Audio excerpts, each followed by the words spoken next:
On Wednesday, May 27, 2005 at 10:18 a.m., the world's biggest passenger plane, the Airbus A380, lined up on the runway for its first ever flight, while 30,000 spectators watched closely. Exactly at 10 o'clock, 29 minutes and 32 seconds in the morning, with what was called an incredible moment in aviation history, the aircraft left the ground for a 4-hour test flight.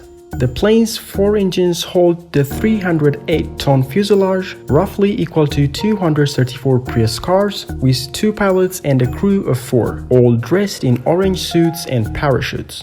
Then, on Thursday, February 14, 2019, in less than 165 months of its first flight, Airbus CEO Tom Enders announced the end of the A380, and most said "I told you so."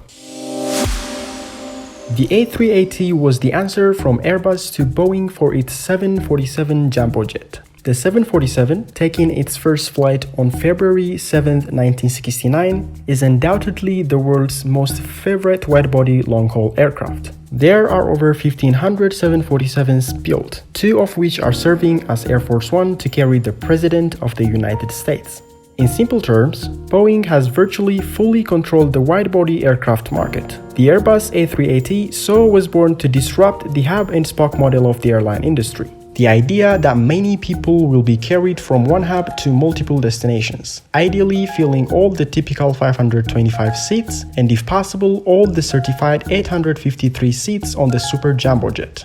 Meanwhile, the industry witnessed the shift to short-haul point-to-point model. To that fact, even Boeing's 747 has fallen out of favor, leading the program to be terminated by 2022.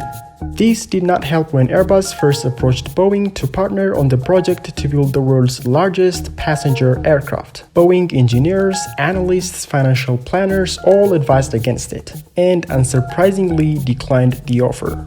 Against the advice of most, in 2000, Airbus announced the launch of the A380 program with an estimated cost of $10 billion. The decision was as much political as it was economical: employ a large number of European workforce and keep the continent relevant in the aviation technology sector. Unfortunately, that is a topic for another video, but you can explore the sources in the description for more. As reckless a project, the A380 was able to transport over 250 million passengers with 14 different logos on its tail since its first commercial flight.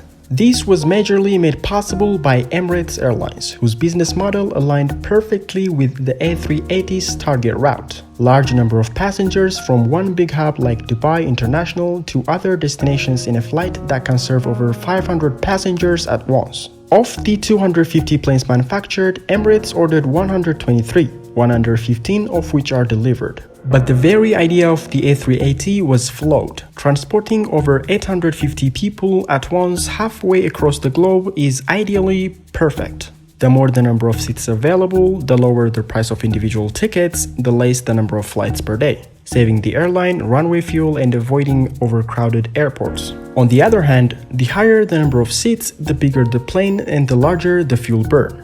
Moreover, the lower the number of flights per day and the less flexible the timing. Consequently, the lesser the available choices for passengers and the lower the number of seats sold. Even if not, there are likely not as many people willing to travel from one place to another at that exact time.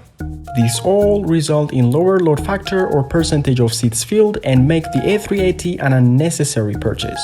Remember, full or empty, the A380 burns nearly equal amount of fuel. Second, with its bigger and heavier body, airports need different settings to welcome it. They will need to design the terminals to accommodate its wingspan, as well as redesign their runway lengths just for the A380. For such reasons and the fact that the A380 is too big for regional flights, no US airline owns or operates the A380 as of 2020. Finally, there is no second-hand market for the A380. Aircrafts are often sold to a third party by the owner airline when they are of no use in their home airline.